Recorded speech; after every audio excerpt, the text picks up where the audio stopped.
हल्द्वानी में कुमाऊं कमिश्नर दीपक रावत ने मावा गोदाम में छापेमारी की। कमिश्नर दीपक रावत शहर के पैदल भ्रमण में थे। इस दौरान उन्होंने एक स्कूटर में मावा की बोरियां लदी हुई एक युवक को पकड़ा। इसके बाद उन्हें पता चला कि यह मावे का होलसेल गोदाम है, जहां कमिश्नर ने छापेमारी की। इस दौरान कमिश्नर ने चेकिंग में कई खामियां पाई और कहा कि खाद्य पदार्थों में मिलावटखोरों के खिलाफ व्यापक स्तर पर चेकिंग अभियान चलाया जाएगा।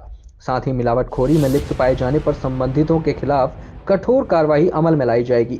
दीपक रावत ने रामलीला मोहल्ला स्थित पूर्णानंद अंबादत्त फुलारा रामनगर वाले मावा आड़ती के वहां छापेमारी कर अवैध रूप से भंडार किए गए मावा पकड़ा। निरीक्षण के दौरान आयुक्त रावत ने खाद्य सुरक्षा अधिकारी संजय कुमार को मावा के सैंपल लेने के साथ ही जिन स्थानों से यह मावा लाया जाता है उन स्थानों पर मावा बनाने की व्यवस्था भी चेक करने के निर्देश मौके पर दे डाले। उन्होंने कहा कि सैंपल फेल होने पर आड़ती के खिलाफ कठोर जुर्माने के साथ ही मुकदमा भी दर्ज किया जाएगा।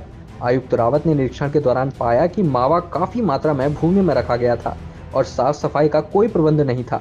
साथ ही दुकान में मावा बड़ी मात्रा में काफी पुराना रखा गया था, जिस पर आड़ती से मावा के बिल प्रस्तुत करने को कहा गया, पर वह बिल भी नहीं दिखा पाया। पूर्णानंद अंबादत्त फुलारा आड़ती द्वारा लाइसेंस में दुकान में पता भोलानाथ गार्डन का था, जबकि वर्तमान में कारोबार रामलीला मोहल्ला से किया जा रहा है, जिस पर आयुक्त ने खाद्य सुरक्षा अधिकारी को निर्देश दिए कि लाइसेंस की जाँच कर कार्रवाई की जाए।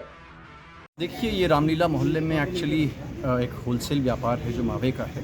तो ऐसे ही स्कूटर पे कोई खुले में 2 बोरे लेके जा रहा था। इसको साफ़ सफाई क्योंकि मैं शहर की देख रहा था, तो उसमें देखा गया तो पता चला यहाँ से आ रहा है। तो अंदर आने पे पता चला है कि ये मावा अलग अलग जगहों से आता है और सतन कॉस्ट आप इसको 210 रुपये किलो पे परचेज़ कर रहे हैं। इसको देख के डाउट हो रहा है कि इतना सस्ता कैसे है, और अगर दूध से वाकई बनेगा तो इसकी कीमत इतनी कम नहीं हो सकती। सेकेंडली, जो इसको बेचने का तरीका है, फर्श में नीचे रख के जो आप देख ही पा रहे हैं खुले में, ये भी एक उचित तरीका नहीं है साफ़ सफाई की दृष्टि से। आप जानते हैं मावा सभी मिठाइयों में यूज़ होता है, सभी घरों में जाता है और पब्लिक हेल्थ से जुड़ा हुआ मुद्दा है।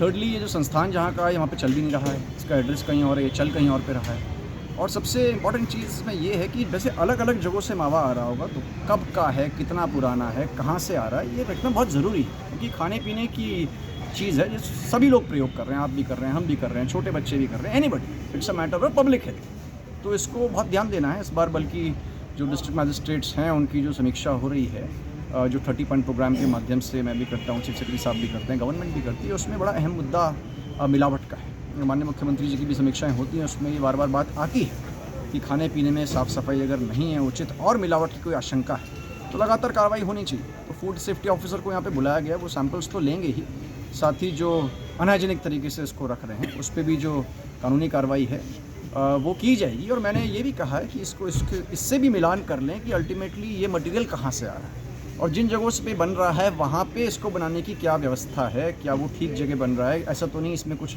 अलग से चीज़ मिलाई जा रही है जिससे कि इसकी कीमत कम आ रही हो और हेल्थ से एक तरह से कॉम्प्रोमाइज़ हो। कुछ मिठाई